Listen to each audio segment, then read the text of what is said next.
I think, yes, declining birth rates are an issue in many parts of the world. And of course, there's, economic things, there's social things going on. It's a big, complex issue that I can't necessarily do full justice to in all of those realms. Of course, ecologically, maybe it's good that there are declining birth rates.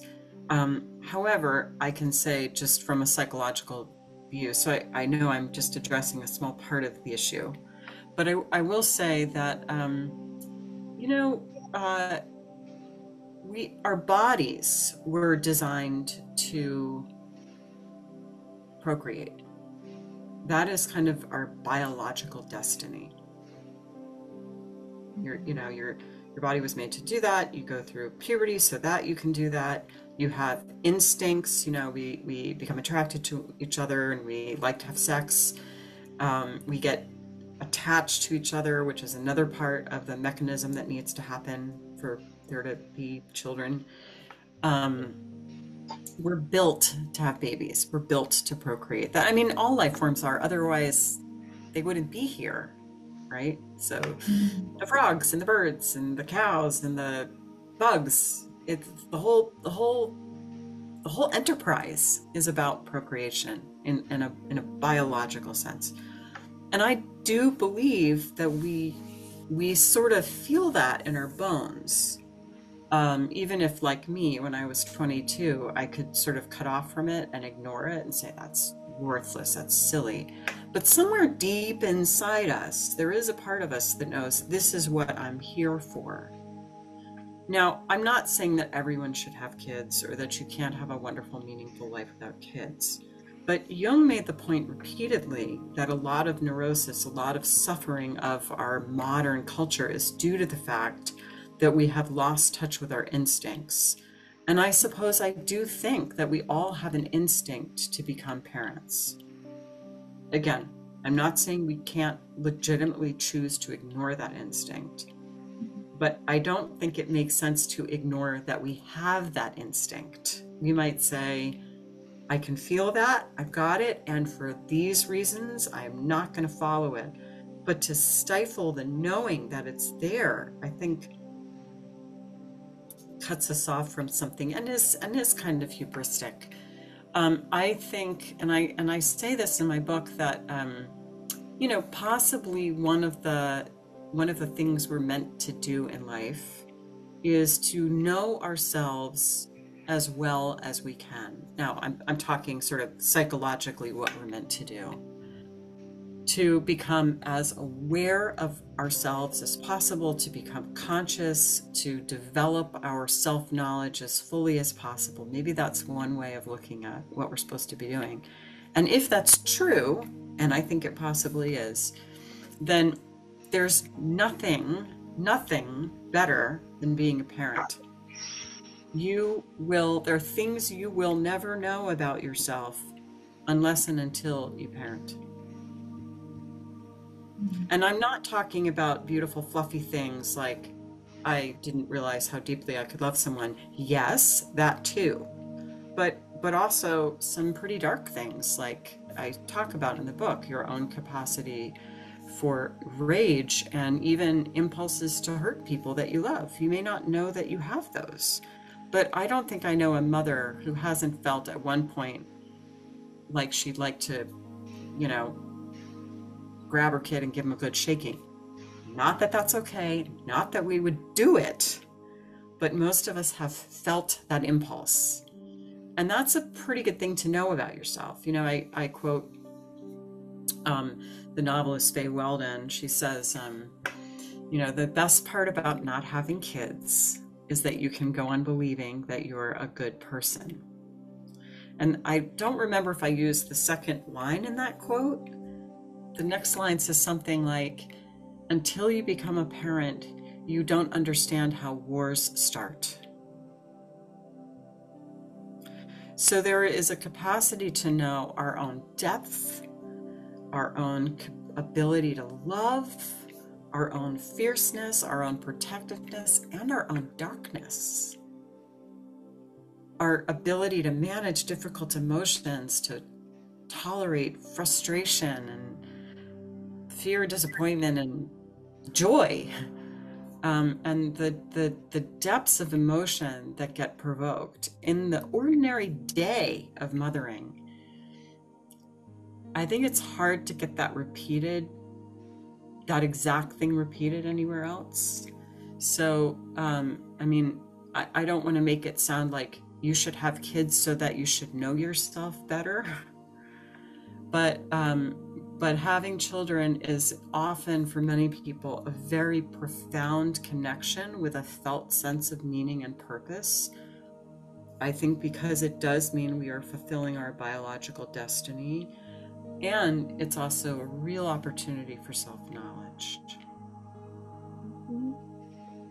It arouses the most ultimate kinds of feelings. I think so. I mean, probably some other things do too, like war, like being a soldier in war, I think. Different feelings, not saying parenting is the same as war, absolutely not. But in terms of the intensity, there are few other things that arouse feelings of that intensity. Falling in love maybe is one of them. So, but parenting evokes really intense emotions across a pretty wide range.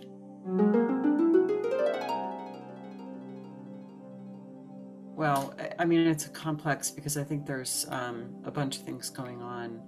First of all, it's interesting because what makes someone susceptible to postpartum depression, I mean, clearly there's some kind of biology going on, but there's also these kind of psychological and social factors like a lack of support or significant loss prior. So when, you know, in some ways I think that postpartum depression is kind of a natural process that's sort of gotten twisted or been taken too far, because when, you know, I remember when my daughter was born, I was definitely not depressed. I had sort of the opposite. I had kind of like postpartum euphoria. I was literally the happiest I've ever been. I don't think I'll ever be that, just full of joy all the time. But I would carry her around, and every time I walked down these stone steps in front of my house, I would have a vivid and distressing image of falling and dropping her and having her like head crack open on the steps. And it was very distressing to have that image. It was like an intrusive image. And I thought, oh, I get it. Like, this is part of what happens in postpartum depression, is you have these kinds of images and they're very distressing, but they also then kind of like take on a life of their own. I believe that my tendency to have these very distressing images, and that wasn't the only one when she was a baby, that it's probably an example of an evolved adaptive process, because you better believe that I was really careful whenever I walked down those steps. So I think that sometimes these like intense kind of fear feelings that almost become ruminative, you know, you almost kind of ruminate about them, they generate from a good place in the psyche. Like, I'm going to help you protect your baby. But if we are tipped over a little bit into depression, they can like take on a life of their own and become very dark. And it's almost like, are we having a fantasy about throwing the baby against the wall? You know, but so I think that maybe there's something about the postpartum brain that's kind of set up to be extra vigilant, that then can predispose us to postpartum depression if we've had other losses or other challenges. I mean, I think with my second kid, I was a little depressed. Well, I know I was a little depressed. I felt so overwhelmed, you know, whereas having one baby was just so much fun. Having a toddler and an infant was really hard. Do mothers hate their babies? I don't think that's true at all. I think what happens is that for a number of reasons, a piece of it can be this phenomenon that I talk about in the book called blocked care.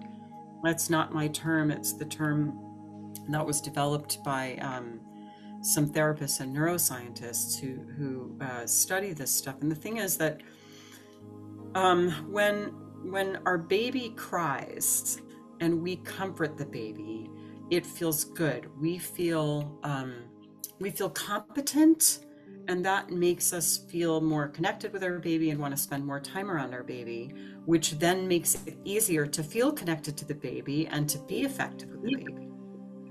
And so that is an example of like things going well. And when that process goes well, we get attached. And this goes into kind of the science of attachment. If for whatever reason we don't feel competent because we're depleted, we're depressed, we're grief-stricken because we lost our mother, 3 months before the baby came, the baby may cry and we don't feel effective because we're not able to comfort the baby. And there can be all kinds of reasons why that doesn't work. That can make us feel bad about ourselves because the baby makes us feel bad about ourselves. We want to distance ourselves, which of course begins a kind of negative feedback loop where we then feel badly about ourselves because what mother doesn't want to be around their baby, and on like that. So I think sometimes postpartum depression has this element of blocked care in it, and with the right support, that process can be reversed. So the mom needs to feel supported and being effective with the baby so that she can enjoy the baby, because that's sort of the litmus test. Are you enjoying it at least some of the time? You do not have to enjoy it all the time. You won't enjoy it all the time. But are you enjoying your baby? Are you enjoying your child? Because if you're enjoying your child at least sometimes, things are probably going okay.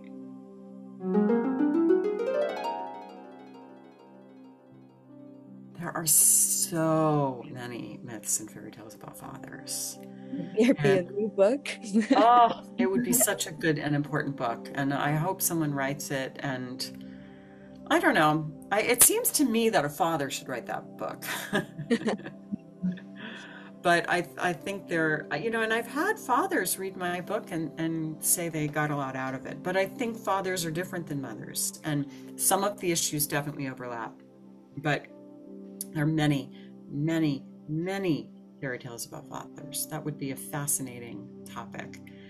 Fathers are important, and fathers are different than mothers. And ideally, it is good for a child to have both a mother and a father. I'm certainly in favor of lesbian and gay families raising kids. So I don't want to sort of come across as making a political statement there, but psychologically, mothers and fathers do different things.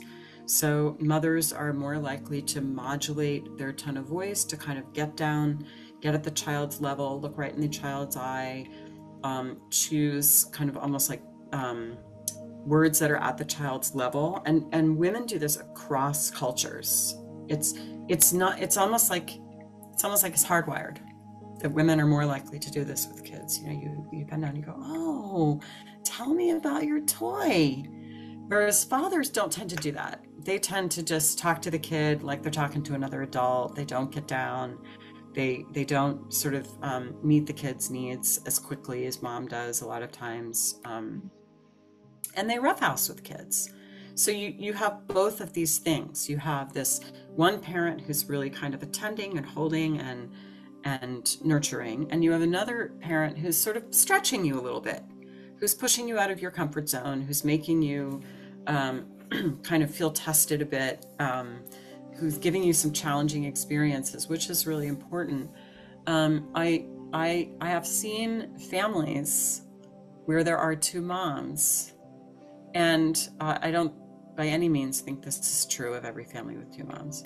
But sometimes I think, there needs to be someone who's a little bit, who's going to sort of lay down the law and say, nope, it's time to get the kid out of the bed. Because, I wanted my babies to sleep in the bed with me. I never wanted them out of my bed. It was my husband who said, we got to get them in their own bed. And I do see sometimes that when two women are doing it, it's like, oh, that element's missing. And I didn't like that at the time. But now I can see, well, that probably played a function. There is a myth that comes right to mind about this, and it's the myth about Ganesha. So Ganesha's mother was a goddess. This is the Hindu god Ganesh. And she kind of created this child, and he was hers, and she doted on him. And then she set him to guard her bath while she was in her bath. And then her husband, who of course was a god, came home and said, "Why can't I get into my wife's bathroom?" And this little boy was like, "Nope, you can't come in." And so he was angry, and so he cut off the child's head. And his mother was devastated, of course, and he was healed when they replaced his head with an elephant's head. So that is a very quick overview of that myth, and I'm sure I've gotten details of it wrong. But to me, it says something about the differences between mothers and fathers, and they're both important. So I am a big believer in dads and their importance in raising kids, and I hope someone writes that book. And if anyone wants to write that book, contact me, because I've got ideas. So yeah, please write that book.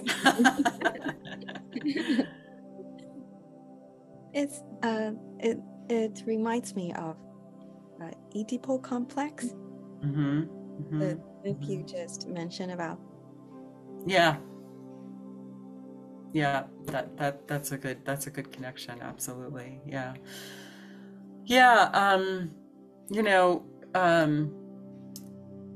Sometimes unions talk about therapy and how as therapists there can be like such a thing as too much good mother, because good mother in therapy is like empathy. It's like, oh, that sounds really hard, but sometimes you need good father, and good father says, at the right time and in the right way, and what could you have done differently? And to really grow, you need both. So now women, of course, can embody father principles, just like men can embody mother principles. But arguably, it's a little easier for us to do the thing that comes naturally to us based on our sex.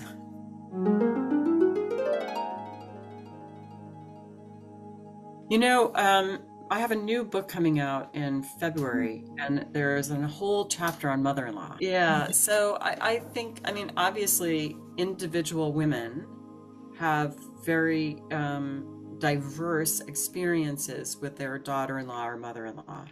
And some of those relationships can be really warm and supportive and meaningful.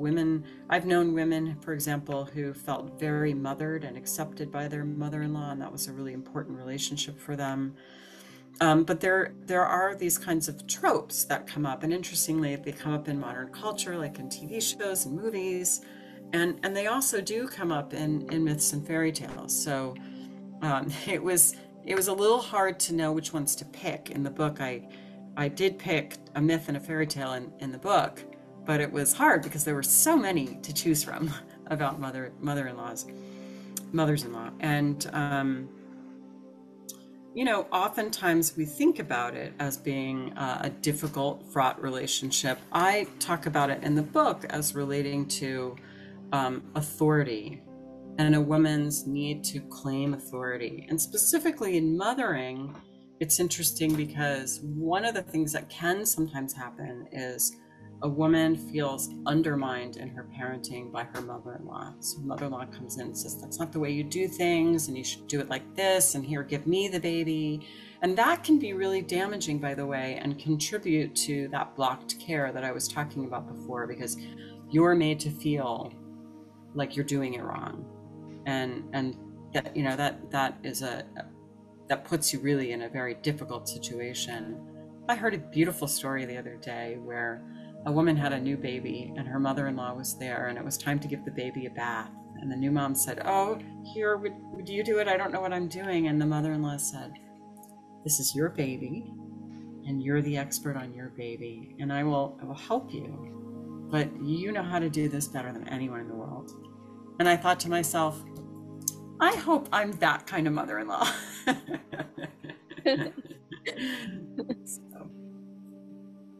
I really yeah, and I believe you would be a warm mother-in-law.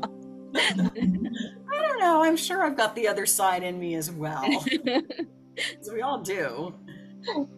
and there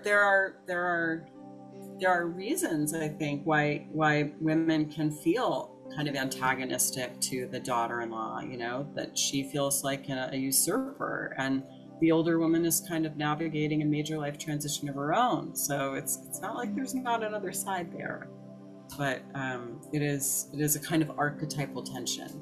Yeah, I mean, my son is now 19, and someday he's gonna, replace me with another woman, and I'm sure that will be challenging in a way. So I'll be there too someday.